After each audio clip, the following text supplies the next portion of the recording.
السلام عليكم ورحمة الله وبركاته. الحمد لله نحمده ونستعينه ونستغفره ونؤمن به ونتوكل عليه ونعوذ بالله من شرور أنفسنا ومن سيئات أعمالنا. من يهده الله فلا مضل له ومن يضلله فلا هادي له. وأشهد أن لا إله إلا الله وحده لا شريك له. وأشهد أن محمدًا عبده ورسوله صلى الله تعالى عليه وعلى آله وأصحابه أجمعين. أما بعد فأعوذ بالله من الشيطان الرجيم. بسم الله الرحمن الرحيم. يرفع الله الذين آمنوا منكم والذين أوتوا العلم درجات. صدق الله تعالى وصدق رسوله النبي الأمي الكريم. ونحن على ذلك لمن الشاهدين والشاكرين والحمد لله رب العالمين. معزز ও মুহতারাম হযরত মুরব্বিয়ান কিরাম ও দিগার মুসল্লিয়ান আযম, আল্লাহ সুবহানাহু ওয়া তাআলার মহান দরবারে লাখ শুকরিয়া জ্ঞাপন করছি, যিনি আমাদেরকে প্রতি জুমার ন্যায় আজকেও মসজিদে আসার তৌফিক এনায়েত করেছেন। এজন্য বলি আলহামদুলিল্লাহ। গত জুমাতে আমরা আলোচনা পেশ করেছিলাম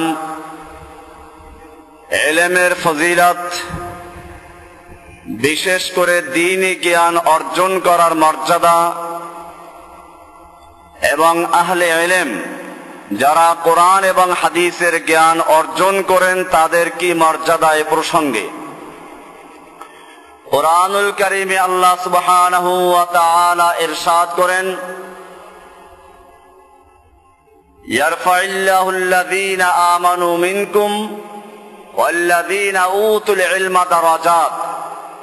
তোমাদের মধ্য থেকে যারা ঈমানদার আল্লাহ রাব্বুল আলামিন তাদের মর্যাদা বৃদ্ধি করেন, এবং যারা উতুল ইলম আহলে ইলম যাদেরকে কোরআন এবং সুন্নাহ তথা দ্বীনি ইলম অর্জন করার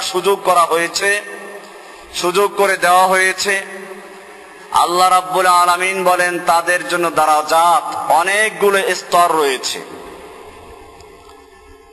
এমনি ভাবে কোরআনুল কারীমের সবচেয়ে বড় সাক্ষী তাওহীদের সাক্ষী। এখানেও আল্লাহ রাব্বুল আলামিন বলছেন, শাহিদাল্লাহু আন্নাহু লা ইলাহা ইল্লা হুয়া ওয়াল মালাইকাতু ওয়া উলুল ইলমি কাইমান বিল কিসত লা ইলাহা ইল্লা হুয়াল আজিজুল হাকীম। শাহিদাল্লাহু, আল্লাহ সাক্ষী দিচ্ছেন, আন্নাহু লা ইলাহা ইল্লা হুয়া, যে আল্লাহ ছাড়া আর কোনো ইলাহ নেই। লা ইলাহা ইল্লাল্লাহর সাক্ষী আল্লাহ নিজে দিচ্ছেন।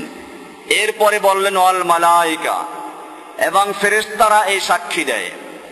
ওয়া উলুল ইলমি, এবং যারা উলুল ইলম আহলে ইলম যারা তারাও সাক্ষী দেয়। এখানে উলুল ইলমদেরকে অর্থাৎ দ্বীনি ইলম যাদের আছে, আসমানি কিতাবের ইলম যাদের আছে, আল্লাহ রাব্বুল আলামিন তাদেরকেও এমন একটা কাজে অংশীদার বানালেন যে কাজটা আল্লাহ তাআলা নিজে করেছেন। শাহিদাল্লাহু, আল্লাহ নিজে সাক্ষী দিচ্ছেন, ফেরেশতারা সাক্ষী দিচ্ছে, আর কারা? উলুল ইলম যারা তারা। এমনি ভাবে রাসূলুল্লাহ সাল্লাল্লাহু আলাইহি ওয়াসাল্লাম ইরশাদ করেছেন, ফজলুল আলিমি আলাল আবিদ কাফজলিল কামার আলা সাইরিল কাওয়াকিব। একজন আলেমের ফজিলত অন্য সাধারণ আবেদের উপরে। আমাদের দেশে অনেক আবেদ আছে, আবেদে জাহেল, মূর্খ আবেদ, ইবাদত করে খুব বেশি। ইবাদতের ক্ষেত্রে আপনি তার ইবাদতের সামনে নিজের ইবাদতকে তুচ্ছ মনে করবেন। সারা বছর নফল রোজা রাখে, নামাজ পড়ে, পাগড়ি পরে, এই সব কিছু করে, কিন্তু কোরআন হাদিসের জ্ঞান অর্জন করে না। কোন পীরের মুরিদ বা অন্য কোনো কাজ করে, কোন সংগঠনের সঙ্গে আছে, কোরআনুল কারীমের ইলমের ধারে কাছেও যায় না। এইরকম একজন আবেদ আর একজন আলেম, এর মধ্যে পার্থক্য কি? আল্লাহর রাসূল সাল্লাল্লাহু আলাইহি ওয়াসাল্লাম বলছেন, ফজলুল আলিমি আলাল আবিদ কাফজলি আলা আদনাকুম। একজন আলেমের ফজিলত একজন সাধারণ আবেদের উপরে, মূর্খ আবেদ এর উপরে একজন আলেমের মর্যাদা এবং ফজিলত হচ্ছে কাফজলি আলা আদনাকুম। আমার মর্যাদা যেরকম ভাবে তোমাদের মধ্যে সাধারণ ব্যক্তির মর্যাদা যেরকম, তোমাদের মধ্যেও উপরের লোক না, তোমাদের মধ্যে একেবারে সাধারণ ব্যক্তি, সর্বনিম্ন ব্যক্তি, এর মধ্যে আর আমার মধ্যে যত পার্থক্য, একজন আলেম আর একজন মূর্খ আবেদের মধ্যে তত পার্থক্য। এরপরে রাসূলুল্লাহ সাল্লাল্লাহু আলাইহি ওয়াসাল্লাম ইরশাদ করেন, ইন্নামাল উলামাউ ওয়ারাসাতুল আম্বিয়া। আর শুনে রেখো, আলেমরা হচ্ছে নবীদের ওয়ারিস। আলেমরা কি? বাপ মারা গেলে যেরকম ভাবে সন্তানরা ওয়ারিস হয়, এরকম ভাবে নবীদের ওয়ারিস কারা? আলেমরা। নবীদের ওয়ারিস তো আলেমরা হয়। পীরদের ওয়ারিস কারা হয়? পীর মরে গেলে পীর হয় কারা? বোঝা গেল নবুয়তের সঙ্গে তার কোনো সম্পর্ক নাই। পীরের পোলা পীর হয়, ফাসেক, দাড়ি নাই, আর দিনদারি কিচ্ছু নাই, কোরআন হাদিসের কোনো জ্ঞান নাই, পীরের পোলা পীর হয়ে বসা আছে। আল্লাহর রাসূল সাল্লাল্লাহু আলাইহি ওয়াসাল্লাম কি বলছেন? আল উলামাউ ওয়ারাসাতুল আম্বিয়া। আলেমরা হচ্ছে নবীদের ওয়ারিস, কোন পোলা না। এরপরে বলছেন, ইন্নাল আম্বিয়া লাম ইউয়ারিসু দিনারাও ওয়ালা দিরহামা। জেনে রাখো, নবীরা দিনার দিরহাম টাকা পয়সার ওয়ারিস বানান না। নবীদের ওয়ারিস সম্পদের ওয়ারিস হয় না। কিসের ওয়ারিস? ইন্নামা ওয়ারাসুল ইলমা। তারা ইলমের ওয়ারিস বানান, ইলম রেখে যান। এই ইলম যারা গ্রহণ করে তারাই নবীর ওয়ারিস হিসেবে গণ্য হবে। ফামান আখাযা বিহি ফাকাদ আখাযা বিহাজ্জিন ওয়াফির। আবু দাউদ, তিরমিজি, দারিমি, এই সব কিতাবে হাদিসটা আছে। আল্লাহর রাসূল সাল্লাল্লাহু আলাইহি ওয়াসাল্লাম বলছেন, নবীরা সম্পদের দিনার দিরহাম টাকা পয়সার ওয়ারিস বানান না, তারা ওয়ারিস বানান কিসের? ইলমের। ফামান আখাযা বিহি। যে ব্যক্তি এই ইলমকে গ্রহণ করলো, ইলমকে ধারণ করলো, ফাকাদ আখাযা বিহাজ্জিন ওয়াফির। সে পূর্ণ অংশ অর্জন করলো। নবীদের ওয়ারিস সূত্রে যে সম্পদ রেখে গেছে এর পূর্ণ অংশ দখল করলো। এমনি ভাবে আল্লাহর রাসূল সাল্লাল্লাহু আলাইহি ওয়াসাল্লাম আর এক হাদিসে ফরমান, লাউ আন্না ফাকিহান আলা রাসি জাবাল লাকানা হুয়াল জামা। একজন ফকিহ যে দ্বীনের জ্ঞান রাখে, ইলম রাখে, সে যদি একা একটা পাহাড়ের উপরে থাকে তাহলে সে একটা দল, সে একাই একটা জামা, একটা দল। তার মানে হচ্ছে শয়তান 1,00,000 আবেদ মূর্খ লোকদেরকে গোমরাহ করার জন্য যে কষ্ট করতে হয় তার চেয়ে বেশি কষ্ট লাগে একজন আলেমকে গোমরাহ করার জন্য। ফকিহুন ওয়াহিদুন আশাদ্দু আলা শাইতানি মিন আলফি আবিদ। একজন ফকিহ 1000 আবেদকে গোমরাহ করতে যা লাগে তার চেয়ে কঠিন একজন আলেম শয়তানের জন্য। এজন্য ইলমে নবুয়ত অর্জন করা ইলমে দ্বীন অর্জন করা, এটার গুরুত্ব অপরিসীম এবং পড়তে হবে। কোরআনুল কারীমের অসংখ্য আয়াত আছে, কুল হাল ইয়াস্তাবিল্লাযীনা ইয়ালামুনা ওয়াল্লাযীনা লা ইয়ালামুন। হে নবী, আপনি বলুন, যারা জানে, যারা দ্বীনি ইলম রাখে তারা এবং যারা ইলম রাখে না তারা কি সমান? প্রশ্ন করেছেন। এর অর্থ হচ্ছে যারা দ্বীনি ইলম এবং জ্ঞান রাখে তারা এবং যারা দ্বীনি ইলম রাখে না তাদের মধ্যে অনেক পার্থক্য। কোরআনে আল্লাহ সুবহানাহু ওয়া তাআলা আরেক জায়গায় বলেছেন, ইন্নামা ইয়াখশাল্লাহা মিন ইবাদিহিল উলামা। নিশ্চয়ই আল্লাহর বান্দাদের মধ্য থেকে শুধুমাত্র আলেমরাই আল্লাহকে ভয় করে। শুধুমাত্র কারাই ভয় করে? তাহলে এই যে পাবলিক আল্লাহকে ভয় করে, এরা ভয় করে না? হ্যাঁ, ভয় করে। অনেক সময় দেখা যায় আল্লাহকে ভয় করে এমন কাজ করে যেটা সে অন্যায় করে। এই জন্য বুঝে শুনে একমাত্র আলেমরাই আল্লাহকে ভয় করে, সে কথা বলা হয়েছে। উদাহরণস্বরূপ মনে করুন, একজন লোক ঘুমাচ্ছিল, তার এক মূর্খ বন্ধু ছিল। বন্ধুকে বলল, আমি ঘুমাচ্ছি, যেন কেউ ঘুমে ডিস্টার্ব করে না, খেয়াল রাখবে। বন্ধু দেখলো যে একটা মাছি বারবার তার ওই ঘুমন্ত বন্ধুর নাকে পড়ে, কয়েকবার তাড়ালো, শেষ পর্যন্ত রাগ উঠলো। বড় একটা পাথর নিয়ে মাছিটা বসতে নাকের ডগায়, ওখানে পাথর মারলো। বারবার আমার বন্ধুর ঘুমে নষ্ট করো, ঘুম ডিস্টার্ব করো, পাথর মারলে মাছি তো কোন ফাঁকে উড়ে চলে গেছে, বন্ধুর কেমনখানি শেষ। এই বন্ধু একই ওই বন্ধুর ক্ষতি করার ইচ্ছে করেছে নাকি উপকার করার ইচ্ছে ছিল? উপকার করার ইচ্ছে ছিল। উপকার করতে গিয়ে এমন ক্ষতি করলো যে তার জীবনটাকে শেষ করে ফেললো। এটাই অর্থ, মূর্খ লোকেরা আল্লাহর ইবাদত করতে গিয়ে অনেক ক্ষেত্রে এমন ভাবে ক্ষতি করে, শিরিক করে, বেদাত করে যে ইসলামের চরম ক্ষতি করে ফেলে, ইসলামকেই শেষ করে দেয়। এরকম বিষয়গুলো বহুত আছে। সেজন্য আল্লাহ সুবহানাহু ওয়া তাআলা বলছেন, ইন্নামা ইয়াখশাল্লাহা মিন ইবাদিহিল উলামা। নিশ্চয়ই আল্লাহকে ভয় করে আল্লাহর বান্দাদের থেকে একমাত্র আলেম সম্প্রদায়। আলেমরাই শুধুমাত্র আল্লাহকে ভয় করে। আলেম দুই রকম হতে পারে। কয় রকম?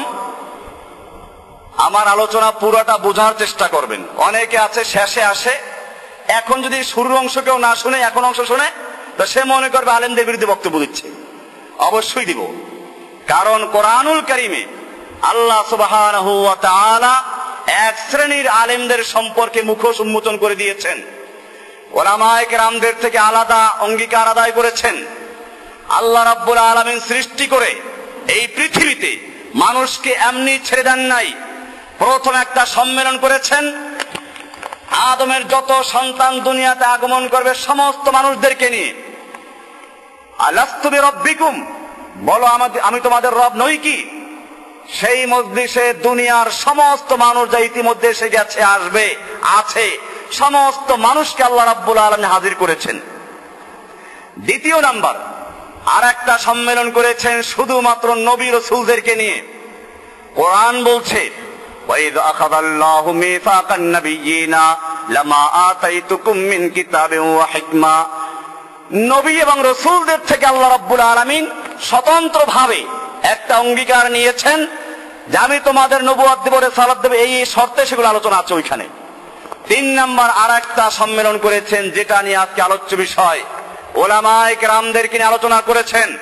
আল্লাহ সুবহানাহু ওয়া তাআলা বলছেন, ওয়াইদ আখাযাল্লাহু মিসাকাল্লাযীনা উতুল কিতাবা লাতুবায়্যিনুন্নাহু লিন-নাসি ওয়া লা তাকতুমুনাহু। আল্লাহ তাআলা ওই সমস্ত লোকদের থেকে যাদেরকে কিতাবের ইলম দেওয়া হয়েছে, আসমানি কিতাবের ইলম যাদেরকে দেওয়া হয়েছে, তাদের থেকে অঙ্গীকার আদায় করেছেন, উলামায়ে কেরামদের থেকে অঙ্গীকার নিয়েছেন, লাতুবায়্যিনুন্নাহু লিন-নাসি ওয়া লা তাকতুমুনাহু। আমি তোমাদেরকে ইলমে দ্বীন দিব, কিতাবের ইলম দান করব।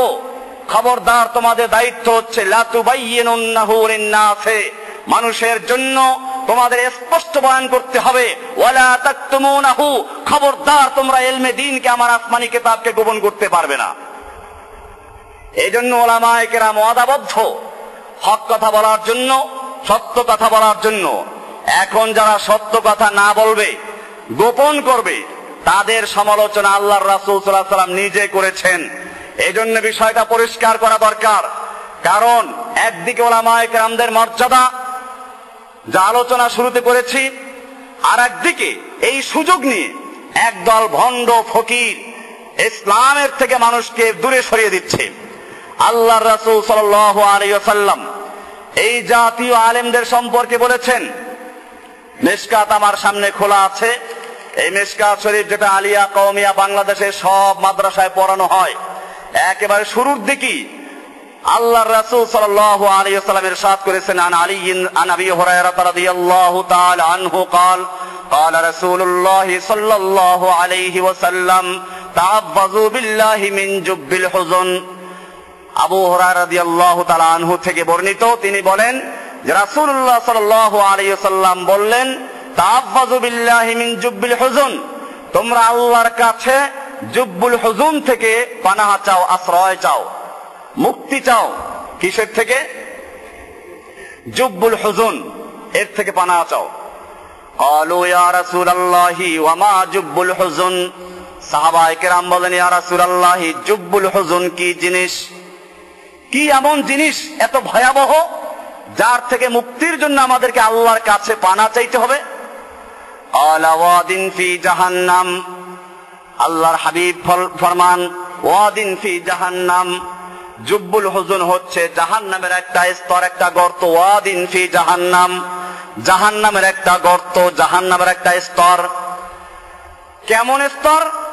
ইয়াতাআওয়াযু জামিনহু জাহান্নামু কুল্লা ইয়াউমিন 400 মাররাতিন, যে জাহান্নামের থেকে অন্য অন্য জাহান্নামগুলো প্রতিদিন 400 বার আল্লাহর কাছে পানাহ চায়। কতবার? এত মারাত্মক, এত ভয়াবহ জাহান্নাম, যেই জাহান্নামের থেকে অন্য অন্য জাহান্নামগুলো প্রতিদিন 400 বার পানাহ চায়। কয়শো বার? কিলা ওয়া মান ইয়া রাসূলুল্লাহি ওয়া মান ইয়াদখুলুহা, সাহাবায়ে কেরাম আবার প্রশ্ন করলেন, ইয়া রাসূলুল্লাহি এই ভয়াবহ জাহান্নামে কে প্রবেশ করবে? কারা এই ভয়াবহ জাহান্নামে যাবে? ইবলিস, ফিরআউন, হামান, নমরুদ, আবু জাহেল, আবু লাহাব, এইসব লোকেরা? আল্লাহর রাসূল সাল্লাল্লাহু আলাইহি ওয়াসাল্লাম না, এরা না।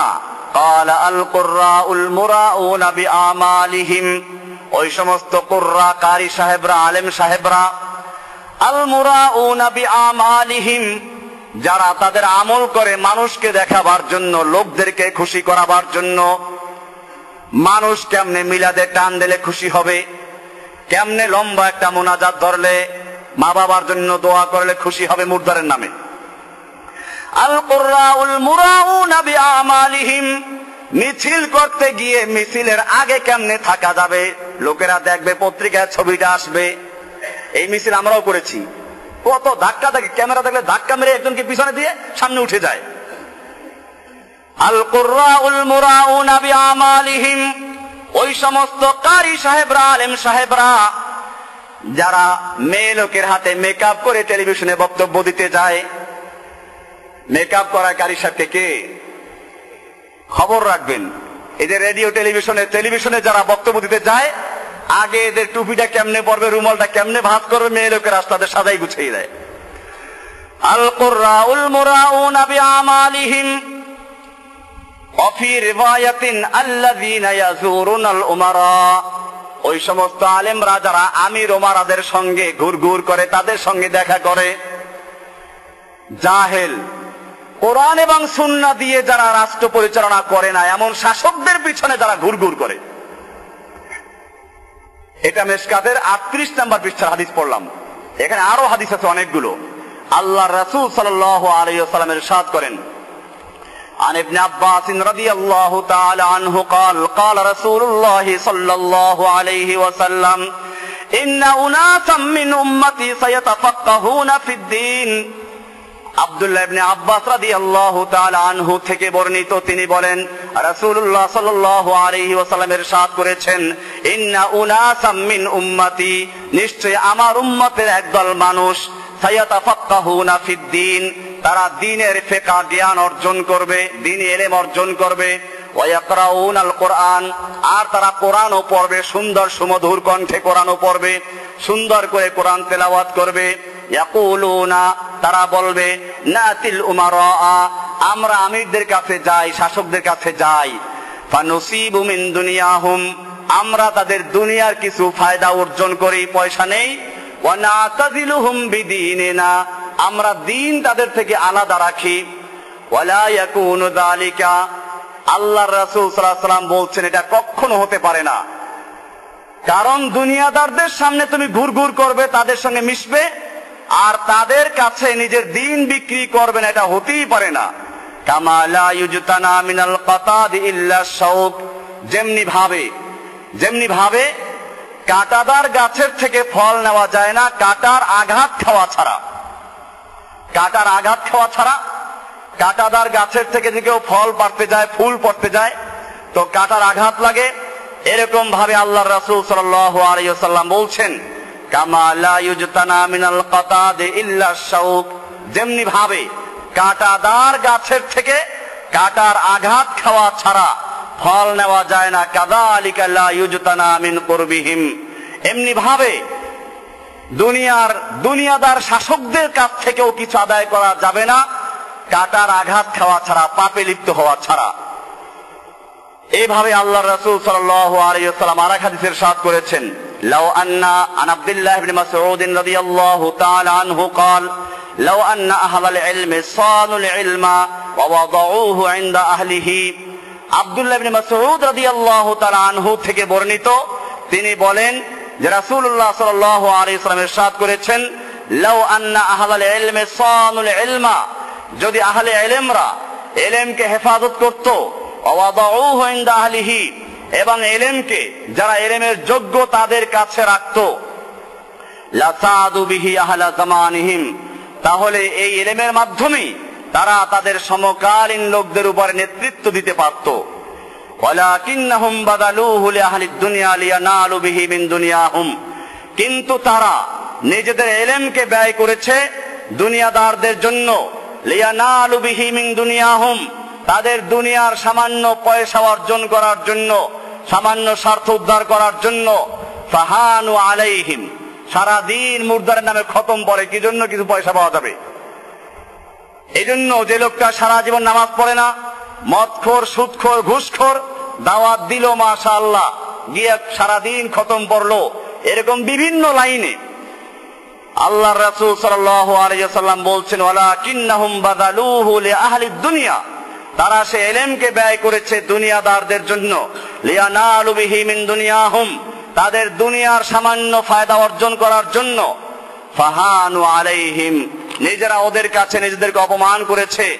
সামি'তু নবিয়্যাকুম সাল্লাল্লাহু আলাইহি ওয়াসাল্লাম, আব্দুল্লাহ ইবনে মাসউদ রাদিয়াল্লাহু তাআলা আনহু বলেন, আমি তোমাদের নবীকে বলতে শুনেছি সাল্লাল্লাহু আলাইহি ওয়াসাল্লাম, মান জাআলাল হুমুমা হাম্মান ওয়াহিদান হাম্মা আখিরাতিহি, যেই ব্যক্তি তার সকল চিন্তা ভাবনা এবং সব ধান্দার মূল বানাবে একটা জিনিসকে, আখিরাতের চিন্তা ভাবনাকে, কাফাহুল্লাহু হাম্মা দুনিয়াহু, আল্লাহ তাআলা তার দুনিয়ার সমস্ত চিন্তা ধান্দা সবকিছু আল্লাহ তাআলা যথার্থ করে দিবেন।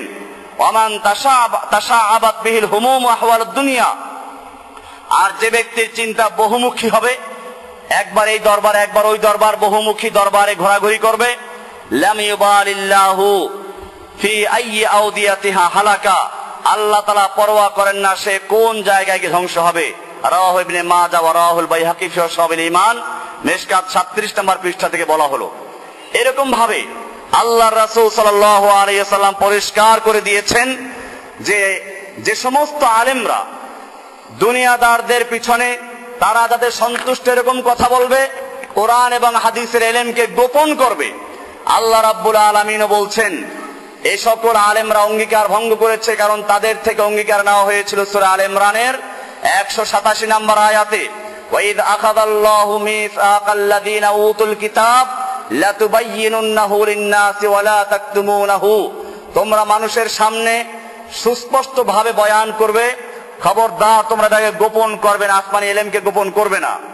আল্লাহ তাআলা বলছেন, ফানাবাযু ওয়ারাআ যুহুরিহিম, অতঃপর তারা আল্লাহর বিধানকে পিছনে ফেলে দিল, ওয়াশতারাউ বিহি সামানান কালীলা, এরা দুনিয়ার সামান্য মালকে ক্রয় করেছে অল্প মূল্যের বিনিময়ে, তারা দুনিয়ার সামান্য মূল্যের কারণে কোরআনকে বিক্রি করে দিয়েছে।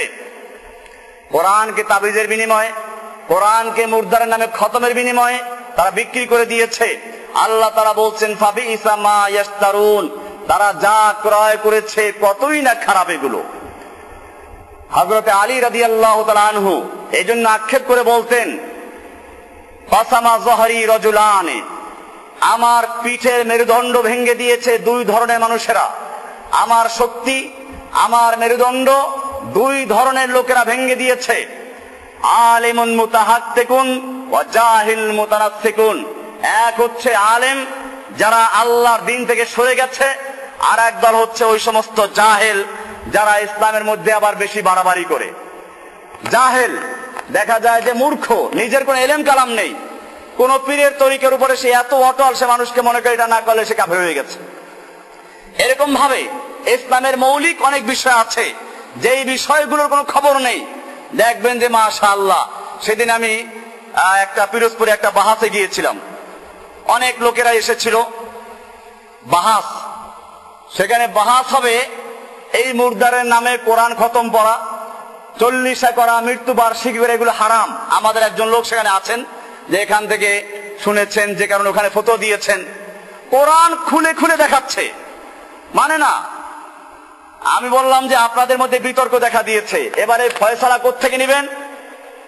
ফয়সালা আল্লাহ তাআলা বলে দিয়েছেন। আল্লাহ বলেছেন সূরা নিসার 59 নম্বর আয়াতে, ফাইন তানাযাতুম ফি শাইইন, যদি কোন বিষয়ে তোমাদের মধ্যে বিবাদ দেখা দেয়, বিতর্ক দেখা দেয়, ইখতিলাফ দেখা দেয়, তাহলে ফয়সালা নেবা কার থেকে? ফারুদ্দুহু ইলাল্লাহি ওয়ার রাসূলে, তাহলে আল্লাহ এবং তার রাসূলের কাছে ফিরিয়ে দাও। অর্থাৎ আল্লাহর কাছে মানে কোরআনের কাছে ফিরাও, কোরআনের সাথে মিলাও, আর রাসূলের কাছে মানে সহিহ হাদিসের কাছে মিলাও। এইভাবে আমরা এর সমাধানে আসতে পারি। আপনারা রাজি আছেন কিনা? লোকেরা বললো হ্যাঁ রাজি আছি। এবার আমি বললাম তাহলে আসুন, কোরআন শরীফের কোন জায়গায় মুর্দারের নামে খতম পড়া, পয়সা নেওয়া এগুলোর বিধান আছে কিনা, হাদিসে আছে কিনা। বরং তাফসীর খুলে যখন দেখালাম যে কোরআন এবং হাদিস বলে মৃত্যু ব্যক্তির নামে খতম পড়ে, দোয়া পড়ে, ওজিফা পড়ে, কোন রকম জানাজা দিয়ে পয়সা নেওয়া হারাম, যে নেয় সেও হারাম কাজ করলো, যে দেয় সেও হারাম কাজ করলো। এমনকি আমাদের দেশে মুর্দারের নামে যে খাওয়ান দেওয়া হয়, যদি মুর্দারের বিনিময়, দোয়ার বিনিময়ে খাওয়ান দেওয়া, এটাও জায়েজ নাই। এখন বললো তাহলে এটা আমরা খাই, অসুবিধা কি? আমি বললাম অসুবিধা ঠিক ওইটাই।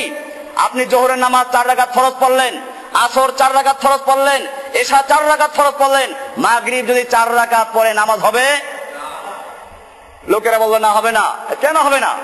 1 রাকাত পড়লে তো আল্লাহর জন্যই পড়বো, রুকু একটা বেশি হবে, সিজদা 2টা বেশি হবে, সুবহান রাব্বিল আযীম হবে, সুবহান রাব্বিল আলা হবে। কেন হবে না?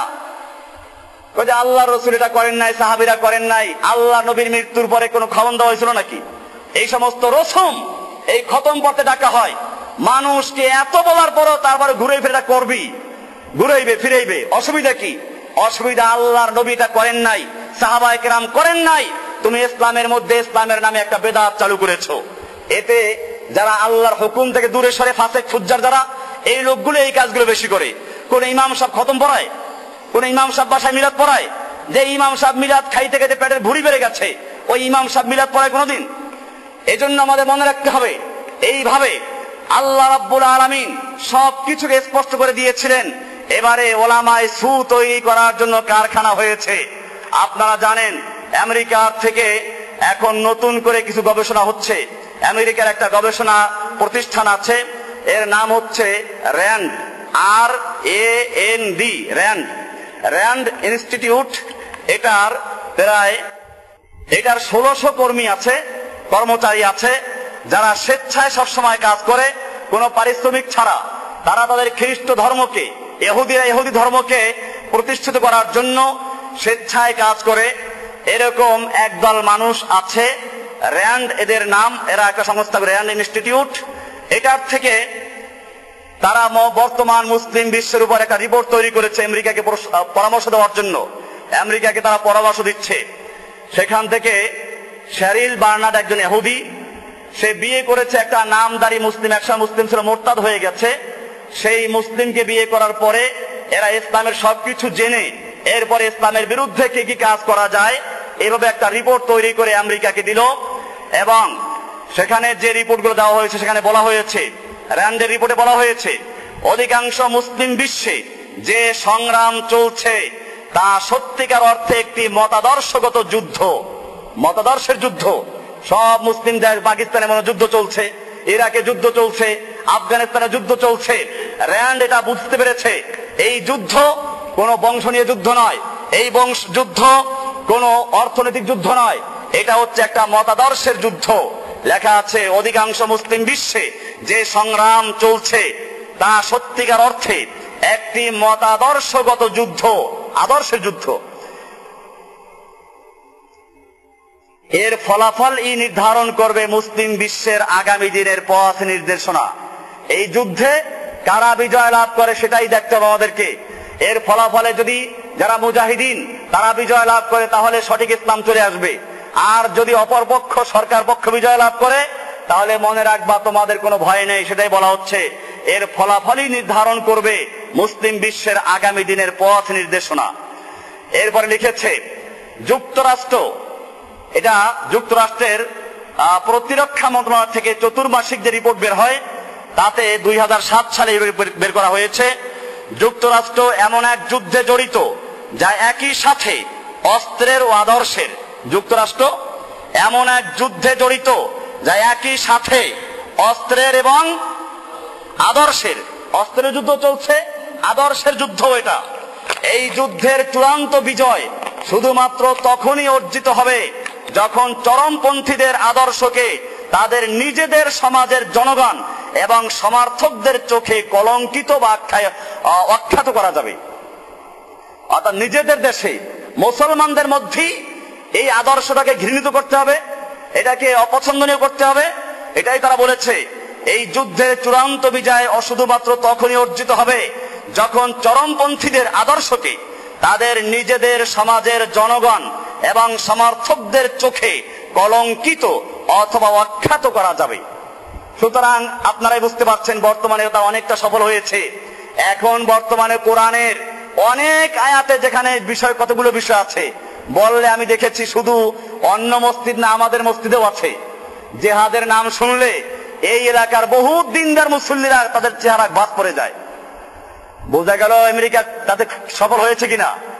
আমেরিকা এটাই চেয়েছে যে চরমপন্থী, তাদের ভাষায় মুজাহিদিনদেরকে বলা হয়, যারা আল্লাহর জমিনে আল্লাহর দ্বীন কায়েমের জন্য সর্বাত্মক চেষ্টা করে, এদেরকে ওদের লোকদের কাছে অখ্যাত করে দাও, ওদেরকে ঘৃণিত করে দাও।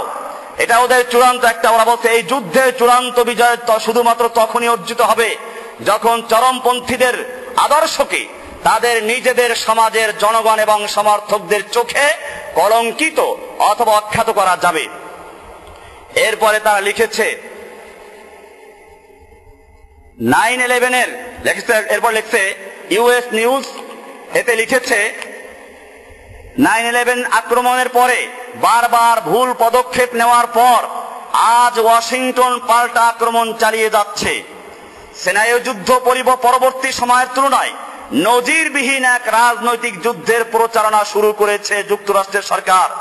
সামরিক মনস্তান্ত্রিক অভিযান এবং সিআইএ এর গোপন অভিযান পরিচালনার জন্য নিয়োজিত দলগুলো থেকে শুরু করে প্রকাশ্যে যোগাযোগ মাধ্যম, রেডিও, টেলিভিশন, সংবাদপত্র ইত্যাদি এবং বুদ্ধিজীবীদের অর্থনৈতিক যোগান দেওয়া পর্যন্ত ওয়াশিংটন মিলিয়ন বিলিয়ন ডলার ব্যয় করছে এমন এক প্রচার অভিযানে যার লক্ষ্য শুধুমাত্র মুসলিম সমাজকেই নয়, ইসলামকেও প্রভাবিত করা।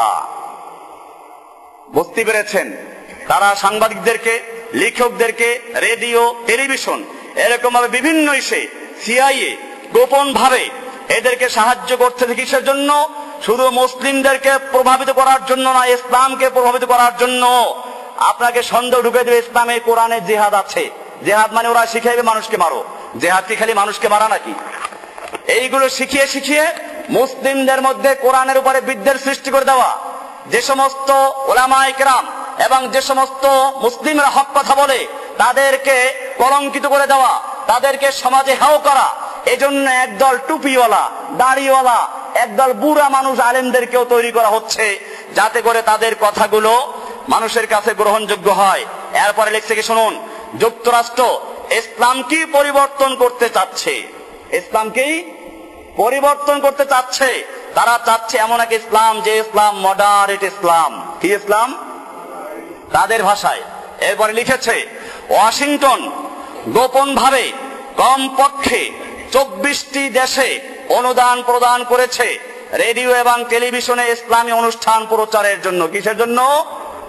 ইসলামী অনুষ্ঠান প্রচারের জন্য। মুসলিম স্কুলে কোর্স চালুর জন্য, মাদ্রাসা করার জন্য, মুসলিম স্কুলে কোর্স চালু করার জন্য অনুদান প্রদান করেছে। মুসলিম বুদ্ধিজীবীদের জন্য ও রাজনৈতিক কর্মশালার জন্য অথবা অন্যান্য কর্মসূচি পালনের জন্য শুধুমাত্র মডারেট ইসলামকে উৎসাহিত করার লক্ষ্যে। মডারেট তাদের ভাষায় কাকে বলে আমরা আসতেছি। মডারেট মানে তাদের ভাষায় মধ্যপন্থী, নরমপন্থী, সংযতপন্থী মুসলিম তৈরি করার জন্য। সেটার মাপকাঠিও আছে এখানে। উৎসাহিত করার লক্ষ্যে যুক্তরাষ্ট্রের কেন্দ্রীয় সরকার থেকে শুরু সাহায্য দেওয়া হচ্ছে মসজিদ নির্মাণের জন্য, এশিয়ান কোরআন রক্ষা করার জন্য। এশিয়ান কোরআন কি? এশিয়ান কোরআন হচ্ছে জিহাদের আয়াত বাদ দিয়ে, কেতালের আয়াত বাদ দিয়ে এবং যেসব ক্ষেত্রে বলা আছে শুধু ইসলামই একমাত্র ধর্ম, এই সব আয়াতকে বাদ দিয়ে একটা কোরআন তারা ইতিমধ্যে তৈরি করেছে, যার নাম কি? এশিয়ান কোরআন। এই এশিয়ান কোরআনের পক্ষে লোক তৈরি করার জন্য তারা অনেক দায়ী আলেম তৈরি করছে, যাতে করে তারা এই কোরআনের সপক্ষে কথা বলে। এরকম লোক পাওয়া যাবে না? জেহাদের বিপক্ষে কথা বলা লোক আছে না এখন এদেশে বহুত?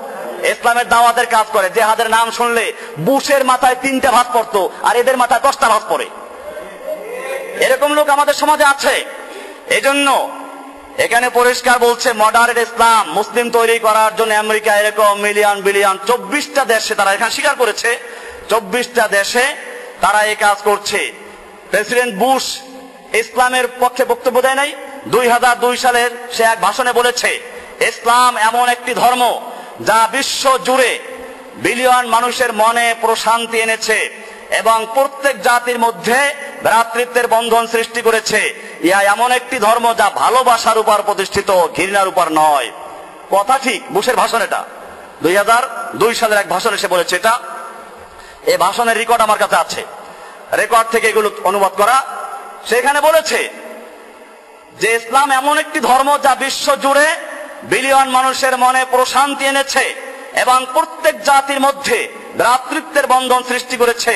ইহা এমন একটি ধর্ম যা ভালোবাসার উপর প্রতিষ্ঠিত, ঘৃণার উপর নয়। কথা সত্য, উদ্দেশ্য খারাপ। কালিমাতু হাক্কিন উড়িয়ে দেবে হাল বাতিল। কথাটা সত্য, তার উদ্দেশ্য খারাপ।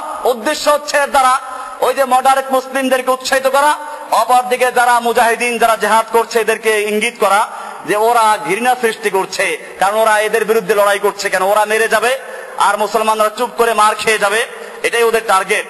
এজন্য এই ইনস্টিটিউটের পক্ষ থেকে এবারে মডারেট মুসলিম কারা তার কিছু লক্ষ্য নির্ধারণ করেছে। এইখানে বলা হয়েছে তোমরা এই সমস্ত বই যারা লেখবে, যারা মডারেট ইসলামের পক্ষে বই লিখবে, তোমরা এদের বইগুলোকে ভর্তুকি দিয়ে প্রকাশ করো। তাদের কাজ লেখা প্রবন্ধ বইগুলো ভর্তুকি দিয়ে প্রকাশ ও বিতরণ করো। এরপরে র্যান্ড ইনস্টিটিউট এর মতে একজন মডারেট মুসলিম কাকে বলে তাদের ভাষায়? 1 নাম্বার হলো যে মুসলিম গণতন্ত্রকে বিশ্বাস করে। এটা আমি বারবার উল্লেখ করেছি যে গণতন্ত্র একটা আলাদা মতবাদ, আলাদা দিন, আলাদা চিন্তা ভাবনা, জীবন ব্যবস্থা। ইসলাম একটা আলাদা চিন্তা ব্যবস্থা। গণতন্ত্রের মূল বক্তব্য সমস্ত ক্ষমতার উৎস জনগণ, আর ইসলামের মূল বক্তব্য সমস্ত ক্ষমতার উৎসকে। সূরা আলে ইমরানের 26 নম্বরে পরিষ্কার বলা আছে কুলিল্লাহুম্মা মালিকাল মুলক, হে নবী আপনি জানিয়ে দিন আল্লাহুম্মা মালিকাল মুলক, আল্লাহ তুমি সমস্ত ক্ষমতার উৎস। তুতিল মুলকা মান তাশাউ, তুমি যাকে ইচ্ছে করো ক্ষমতা দান করো। ওয়া তানজিউল মুলকা মিম্মান তাশাউ, তুমি যার থেকে ইচ্ছা ক্ষমতা ছিনিয়ে নাও। অত ইজ্জু মান তাশাউ, তুমি যাকে ইচ্ছা ইজ্জত দান করো। অত যিল্লু মান তাশাউ, যাকে ইচ্ছা অপমান করো। বিয়াদিকাল খায়রু, সমস্ত মঙ্গলের চাবিকাঠি তোমার হাতে। সমস্ত ক্ষমতার উৎস কার হাতে? গণতন্ত্রের ক্ষমতার উৎস কার কাছে? গণতন্ত্রে আইনের উৎস কারা? জনগণ। জনগণে ভোট দিয়ে সংসদে লোক পাঠাবে, সংসদ আইন তৈরি করবে। সেটা আল্লাহর আইন বাতিল করার ক্ষমতাও রাখে। যদি কেউ ওকালাতি করে বলেন যে না এটা ভুল বলেছেন, আমি বলি আমাদের দেশে আল্লাহর আইন চালু আছে। আল্লাহ বলেছেন চোরের হাত কাটো। কোরআনে পরিষ্কার বলা আছে আস-সারিকু ওয়াস-সারিকাতু ফাক্তাউ আইদিয়াহুমা জাযাআম বিমা কাসাবা, চোর চাই পুরুষ হোক নারী হোক, চুরি করলে ওদের হাত কেটে ফেলো। আইনটা কার? এই আইন আছে। এই যারা সরকারে ওকালতি করে, যাদের গায়ে ঘা লেগে যায়, আমি যখন হক কথা বলি তখন একদল সরকারের পা চাটা গোলাম, মৌলবী এবং জাহেল মূর্খ এবং নাস্তিক মোরতাদের দালাল, এই সমস্ত লোকেরা তখন তাদের মাথায় ঘা হয়ে যায়। তারা আমার বিরুদ্ধে সমালোচনা করে। আমি তাদের পরিষ্কার বলতে চাই, দালালি করো, আল্লাহকে সাক্ষী রেখে বলছি, মসজিদে বসে বলছি, বলো আজকে আল্লাহ তাআলা আইন দিয়েছেন আস-সারিকু ওয়াস-সারিকাতু ফাক্তাউ আইদিয়াহুমা, চোর পুরুষ হোক নারী হোক হাত কেটে ফেলো। এই আইন দেশে কার্যকর আছে। আজকে আইন যদি বাস্তবায়ন করা হয় তার থাকতে পারবে এখানে? কি ওকালতি করছো? আগে আইন বাস্তবায়ন করে, আল্লাহর আইন বাতিল করছে কেন? আসুন, আল্লাহ তাআলা আইন দিয়েছেন, মদ সম্পর্কে বলেছেন ইন্নামাল খামরু ওয়াল মাইসিরু ওয়াল আনসাবু ওয়াল আজলামু রিজসুম মিন আমালিশ শাইতানি ফাজতানিবুহু। মদ, জুয়া, লটারি, মূর্তি, এই সমস্ত সব শয়তানের কাজ। ফাজতানিবুহু, অমুসলিম জাতি তোমরা একে সম্পূর্ণভাবে বিরত পরহেজ করো। কার আইন? আমার দেশে যদি লাইসেন্স থাকে তাহলে মদ হালাল না হারাম? মদ বৈধ। এমনি ভাবে আল্লাহ তাআলা জিনার ব্যভিচারের বিচার দিয়েছেন, আয-যানিয়াতু ওয়াজ-যানি ফাজরিদু কুল্লা ওয়াহিদিন মিনহুম মিআতা জালদা। ব্যভিচারিণী আর ব্যভিচারী যদি তারা বিবাহিত হয় তাহলে ওদের অবিবাহিত 100 দররা মারো, বিবাহিত হলে পাথর ছুঁড়ে হত্যা করা। আইনটা কার? আইন আছে এটা। এমনি ভাবে ইসলামের কোরআনে সুদ হালাল না হারাম? কোরআনে পরিষ্কার বলেছেন ওয়াহাল্লাল্লাহুল বাইআ ওয়া হাররামার রিবা, আল্লাহ তাআলা সুদকে হারাম করেছেন, ব্যবসাকে হালাল করেছেন। এরপরে বলেছেন ইয়া আইয়ুহাল্লাযীনা আমানু, হে ঈমানদারগণ, যারা আল্লাহকে ভয় করো, ইত্তাকুল্লাহ, আল্লাহকে ভয় করো, ওয়া দারু মা বাকিয়া মিনার রিবা, এবং যত পাওনা সুদ আছে সমস্ত সুদগুলো বর্জন করো। ইন কুনতুম মুমিনিন, যদি মুমিন হয়ে থাকো। ফাইল্লাম তাফআলু, যদি তোমরা এটা না করো, সুদ বর্জন না করো, ফাযানু বিহারবিন মিনাল্লাহ রাসূলিহি, তাহলে আল্লাহ এবং তার রাসূলের সঙ্গে যুদ্ধের এলান করে দাও। আইনটা কার? আমার দেশে সুদ ব্যাংকে হালাল না হারাম? ব্যাংকে সরকারের কাছে সুদ হালাল না হারাম? তাহলে যারা দালালি করে আমি তাদেরকে বলি, আল্লাহকে ভয় করো, আল্লাহকে ভয় করো, আল্লাহকে ভয় করো। কিয়ামতের মাঠে তোমার সঙ্গে বসে সাক্ষী হাজির হবে ইনশাআল্লাহ। সেদিন দেখা যাবে এই উলামায়ে সু, যারা সরকারের পাঁচটা গোলাম, সারা জীবন সুদ ঘুষ খেয়ে যাদের ভুঁড়ি নষ্ট হয়ে গেছে, ঈমান নষ্ট হয়ে গেছে, তারাই কেবল একমাত্র এই সমস্ত বিষয়ে আমাদের সমালোচনা করতে পারে। র্যান্ডের বক্তব্য। এবারে গণতন্ত্রের বক্তব্য বলছিলাম। গণতন্ত্রের বক্তব্য আব্রাহাম লিঙ্কন পরিষ্কার করে দিয়েছেন যে govern of the people, by the people, for the people. আর ইসলামের বক্তব্য কি? Of the Allah, by the ওয়াহি, ফর দ্য পিপল। আইন কানুন বিধান আসবে কার পক্ষ থেকে? কাদের মাধ্যমে? নবী রাসূলদের মাধ্যমে, ওহীর মাধ্যমে। জনগণের কল্যাণে। দুইটার মধ্যে কোনো মিল আছে? ওইটা সম্পূর্ণ একটা আলাদা ধর্ম, এটা একটা আলাদা ধর্ম। এটাকে আমাদের দেশে এখন একদল আলেমরা এটাকে মাশাআল্লাহ, এই যখন সমাজতন্ত্র এসেছিল তখন সমাজতন্ত্র ইসলামের এরকম একদল তৈরি হয়েছিল আলেম। কারণ আল্লাহ নবী জীবনে মাল জমা করেন নাই, আবু বকর জমা করেন নাই, এই তো সমাজতন্ত্র। এটা যখন গেল, না না এটার সাথে কোনো সম্পর্ক নেই, এখন আবার গণতন্ত্র আছে, এটার সাথে একদল যোগ দিয়েছে। এরপরে 2 নাম্বার, ওদের সবগুলো বলতে গেলে অনেক সময়ের প্রয়োজন, এখানে বিশাল রিপোর্ট তারা দিয়েছে। 2 নাম্বার দিয়েছে অসাম্প্রদায়িক আইনের উৎসকে গ্রহণ করা। অসাম্প্রদায়িক আইন তার মানে সব ধর্মের লোকেরা যে যে ধর্মে আছে এরা যার যার ধর্মে বসে থাকবে, কোনো আপত্তি নাই। আমরা বলি সব ধর্মের লোক থাকতে পারবে, আপত্তি নাই। কিন্তু পরকালের মুক্তির জন্য ইসলামের পরিষ্কার বক্তব্য, আল্লাহর কাছে একমাত্র দিন কোনটা? এদের বক্তব্য ওয়াহদাতুল আদিয়ান, সব ধর্মই ঠিক। কাজী হিন্দু, বৌদ্ধ, খ্রিস্টান যে যা ধর্মে আছে ওখানে বসে ইসলাম তার ধর্ম পালন করলে সে পরকালে নাজাত পেতে পারে। এইটা হলো আরেকটা মডারেট মুসলিমদের পরিচয়। অসাম্প্রদায়িক আইনের উৎসকে গ্রহণ করা। এরপরে ধর্মনিরপেক্ষতা বিশ্বাসী। এরপরে লিখেছে নারী ও ধর্মীয় সংখ্যালঘুদের অধিকারের প্রতি সম্মান প্রদর্শন করা। অবশ্যই ইসলাম নারী এবং সংখ্যালঘুদের অধিকারের সবচেয়ে নিরাপত্তা দেয়, বরং বেশি দেয় তোমরা যদি তার চেয়ে। কিন্তু ওদের উদ্দেশ্য এখানে কোনটা? নারীদের অধিকার বলতে ইসলামের পর্দা আঘাত করেছে। ইসলাম বলে পর্দা থাকো, এটা অধিকার হরণ করা হচ্ছে। ইসলাম বলে নারীরা অবাধে চলবে, ল্যাংটা হয়ে চলবে, কেন ওদেরকে বাধা দেওয়া হবে? এই সব বিষয়গুলোকে নিয়ে আসা হয়েছে নারী ও ধর্মীয় সংখ্যালঘুদের অধিকারের প্রতি সম্মান প্রদর্শন করা। আজকে সংখ্যালঘুদের নামে স্লোগান দেওয়া হয়। আমি গত পরশুদিন একেবারে পার্বত্য অঞ্চলের গভীর জঙ্গলের থেকে আমার কাছে কয়েক জাতির উপজাতি এসেছে। ওরা ইসলাম গ্রহণ এখন সবাই করে নাই। আমাদেরকে স্কুল করে দাও, আমাদের ছেলেরা শিক্ষা গ্রহণ করুক, তোমরা মুসলমান বানাও। আমি বললাম যে তোমরা আমাকে দোয়া করো, আমি চেষ্টা করবো। আমার কাছে যারা বৈঠকে ছিলেন তারা অনেকে আছেন এখানে, সংখ্যা ইসের উপজাতিদের একটা প্রতিনিধি দল এসেছে, শিক্ষক এসছে, তারা অনেক ছেলেদের ছবি নিয়ে দরখাস্ত এসছে, প্রায় 35টা ছেলেদের। আরো বলেছে অনেক ছেলে আসতে চায়, তোমরা একটা স্কুল করো, এখানে মাদ্রাসা করো, সেখানে আমরা ছেলেদেরকে দেই, ওরা শিক্ষা দীক্ষা গ্রহণ করুক। আমাদের ছেলেরা তো একেবারে কিছুই জানে না, সেখানে কোনো লোকজন যায় না। আজকে কি করা, সংখ্যালঘুদের নামে ব্যবসা করা হচ্ছে, কিন্তু বাস্তবে গিয়ে দেখেন তাদের অবস্থাটা কি। এই জন্য ইসলামই সেই ধর্ম যে ধর্ম সত্যিকার অর্থে নারী এবং ধর্মীয় সংখ্যালঘুদের অবশ্যই নিরাপত্তা দেয়, কিন্তু ওদের উদ্দেশ্য হচ্ছে নারীদেরকে উলঙ্গপনা বেহায়াপনার জন্য ছেড়ে দাও। এরপরে আছে সন্ত্রাসবাদ, অবৈধ সহিংসতার বিরোধিতা করা, সন্ত্রাসবাদ বিরোধিতা করা।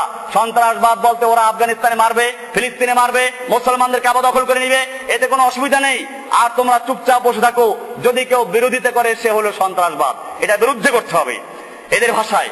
এই জন্য আমাদের মনে রাখতে হবে, আজকে ফিলিস্তিনে যারা যুদ্ধ করছে, ফিলিস্তিনি সম্পূর্ণ জমিন ছিল মুসলমানদের জমিন, সেখান থেকে মুসলিমদেরকে উৎখাত করে এখন তারা ভাড়াটে এসে মুসলিমদেরকে উৎখাত করছে, আর এর প্রতিবাদ করলে সে হয় জঙ্গিবাদ। এমনি ভাবে আফগানিস্তানের মুসলিমদেরকে হত্যা করা হচ্ছে নির্বিচারে, প্রতিবাদ করলে সে হয় জঙ্গিবাদ। ইরাকের মুসলিমদেরকে হত্যা করা হলো, প্রতিবাদ করে জঙ্গিবাদ, সন্ত্রাসবাদ। এরা বলছে এটার বিরুদ্ধে যারা বিরোধিতা করে এরা মডারেট মুসলিম, এরকম ভাবে এদের তাফসীর আছে এখানে, এইভাবে রিপোর্ট তৈরি করেছে। এরপরে অনেকগুলো প্রশ্ন করবে তারা, মডারেট মুসলিম ইন্টারভিউ নিবে, সেই ইন্টারভিউর কতগুলো ভাষা আছে এখানে। এই দল বা ব্যক্তি সহিংসতাকে সমর্থন করে কি, বা সে কোন সময় যুদ্ধ করেছে কি? বর্তমানে হয়তো সমর্থন করে না, কিন্তু কোন সময় সে আফগানিস্তান, ফিলিস্তিন, ইরাক কোন জায়গায় যুদ্ধকে সমর্থন করেছে বা অংশগ্রহণ করেছে কিনা, যদি করে থাকে তাহলে সে জঙ্গিবাদ। এমনি ভাবে তারা কি গণতন্ত্রকে সমর্থন করে, এবং যদি করে তারা একক ব্যক্তির অধিকারের ক্ষেত্রে গণতন্ত্রকে সাধারণভাবে গ্রহণ করেছে কি, তারা কি আন্তর্জাতিক ভাবে স্বীকৃত মানবাধিকার গুলোকে সমর্থন করে, তারা কোনো ছাড় দেয় কি, যেমন ধর্মীয় নারী স্বাধীনতার ক্ষেত্রে। এখন যদি এইগুলো কেউ সমর্থন করে তাহলে সে মডারেট মুসলিম, আর সমর্থন না করলে সে মৌলবাদী মুসলিম। এমনি ভাবে তারা কি বিশ্বাস করে যে ধর্ম পরিবর্তন করা যায়, একটি ব্যক্তিগত অধিকার, এটা পরিবর্তন করা যায়, এটা ব্যক্তিগত অধিকার। সে কি বিশ্বাস করে যে শরিয়ার অপরাধ সম্পর্কিত আইন রাষ্ট্রে প্রয়োগ করা উচিত, এবং হুদুদের যে বিষয়গুলো এগুলো পরিবর্তনযোগ্য। সে কি বিশ্বাস করে যে রাষ্ট্রে শরিয়া বা সামাজিক আইন প্রয়োগ করা উচিত, অথবা সে কি বিশ্বাস করে যে এই ক্ষেত্রে শরিয়া ছাড়া অন্য কোন আইনের সুযোগ থাকা উচিত? বিবাহ, বহু বিবাহ, একটা মেয়ে দুজন স্বামী গ্রহণ করবে, এসব ক্ষেত্রে ধর্মীয় অনুশাসন কি মানব বাধ্য? সে কি বিশ্বাস করে যে মুসলিমদের যে অধিকার সমূহ রয়েছে ধর্মীয় সংখ্যালঘুদের সেই একই অধিকার দেওয়া উচিত? সে কি বিশ্বাস করে একজন ধর্মীয় সংখ্যালঘু সমাজের ব্যক্তি মুসলিম অধ্যুষিত দেশে বড় কোনো রাজনৈতিক পদে পেতে পারে? এইভাবে আপনি যদি উত্তরে বলেন যে না, তাহলে আপনি মৌলবাদী মুসলিম, আর যদি বলেন যে হ্যাঁ এটা যদি দেওয়া যাবে তাহলে আপনি কি মডারেট মুসলিম। এইভাবে আজকে একদল ওলামায়ে সু তৈরি করার জন্য আমেরিকা এবং তাদের সেই স্বেচ্ছাসেবী ইনস্টিটিউট র্যান্ড এরা কাজ করে যাচ্ছে, এবং তারা মাদ্রাসা তৈরি করছে, মসজিদ তৈরি করছে, সাহায্য করছে, আলেমদের তৈরি করছে, তাদের লেখা বই প্রচার করছে, যা রিপোর্ট থেকে পাওয়া গেল। উদ্দেশ্য হচ্ছে একদল আলেম তৈরি করা যারা আমেরিকা এবং তাদের যে দোসর যারা আছে তাদের স্বার্থের পক্ষে কথা বলবে, এবং ইসলামের যেই বিষয়গুলো ওদের দৃষ্টিতে যেগুলো জঙ্গিবাদ অমুক তমুক এগুলোকে যারা বিরোধিতা করবে সেই চেষ্টা তারা করছে। এবং আমি তো বলি যে অনেকটা তারা সফলতা অর্জন করেছে, যে কারণে আজকে আমরা আমাদের সমাজে যখন ইসলামের সঠিক কথা বলি, হুদুদুল্লাহর কথা বলি, শুধু মসজিদে নামাজ পড়ার অসুবিধা নাই, কিন্তু যখনই বলা হয় কোরআনের আইন আছে, সমাজনীতি, অর্থনীতি, ব্যবসা নীতি, ব্যবসা চলবে আল্লাহর আইন দিয়ে, সমাজ চলবে আল্লাহর আইন দিয়ে, ব্যাংক চলবে আল্লাহর আইন দিয়ে, রাষ্ট্র চলবে আল্লাহর আইন দিয়ে, আদালত চলবে আল্লাহর আইন দিয়ে, সংসদ চলবে আল্লাহর আইন দিয়ে, বঙ্গভবন আল্লাহর আইন দিয়ে, গণভবন আল্লাহর আইন দিয়ে, তখন কয় যে লোকটা কি। এমনি ভাবে যখন আপনি মজলুম মানুষের পক্ষে কথা বলবেন, ফিলিস্তিনি মুসলমান, ইরাকের মুসলমান, আরাকানের মুসলমান, যাদেরকে লক্ষ লক্ষ মুসলিমদেরকে বাংলাদেশে নিরপরাধভাবে ঠেলে দেওয়া হচ্ছে, এদের পক্ষে কথা বললে আপনি কি হবেন? এই জন্য আমাদের মনে রাখতে হবে, আমি আজকে ওলামায়ে কেরামদের মর্যাদা নিয়ে একদিকে আলোচনা করেছি, আর একদিকে ওলামায়ে সু যারা ইহুদি খ্রিস্টান তথা কুফফারদের পা চাটা গোলাম, তাদের স্বার্থের পক্ষে যারা কথা বলে, এদের ব্যাপারে সাবধান হতে হবে। এই জন্য এখানে লিখেছে তারা কাদেরকে সাহায্য করবে, লিখেছে এখানে সুফিবাদকে সাহায্য করবে, পরিষ্কার লেখা এখানে রিপোর্টে যে সুফিবাদকে, পীরবাদকে, এখানে লেখা আছে 5 নাম্বার, সুফিবাদের জনপ্রিয়তাকে এবং গ্রহণযোগ্যতা উৎসাহ দান করো। বোঝা গেল সুফিবাদের প্রচার আমেরিকা চায়, কারণ সুফিবাদ এই যে পীর বা দরগা আছে না, দেওয়ানবাগি পীর, রাজারবাগি পীর, চন্দ্রপাড়ার পীর, এমন কি এই যত পীর আছে, এমন একটা ওই যে টেলিভিশন আছে না, কি যেন আইটিভি নাকি কোনটা যেন, ওই যে কেবল মিলাদ আর মাজার, সারা বিশ্বে কোন কোন জায়গায় মাজার আছে, এই মাজার গুলো দেখায়। আর মাজারের দিকে ঝুঁকাও মুসলমানদেরকে, আল্লাহ দরবার দিয়ে পীরের দিকে ঝুঁকাও, এই সব মুসলমানদেরকে ওরা অর্থ দিয়ে পরামর্শে সাহায্য করবে। সেই জন্য আমি আমার ভাইদেরকে বলবো, আপনারা একদিকে ওলামায়ে কেরামদের প্রতি সম্মান দেখাবেন, তাজিম করবেন এবং নিজে ইলম অর্জন করবেন, অপর দিকে ওলামায়ে সু তথা গদ্দিনাসীন, গদ্দি আছে আবার, গদ্দি, শাহজাদা, শাহজাদা, সাহেবজাদা, জুলফে দারাত, গেসু দারাত, বান্দা নওয়াব, খাজা নওয়াব, মুশকিল কুশা, হাজত রওয়া, এরকম হাজার টাইটেল নিয়ে যারা গদ্দি নাসীন হয়ে আছে, এই সমস্ত ওলামাদেরকে বর্জন করুন। আল্লাহ সুবহানাহু ওয়া তাআলা আমাদের সকলকে বিষয়গুলোকে বুঝার এবং আমল করার তৌফিক দান করুন।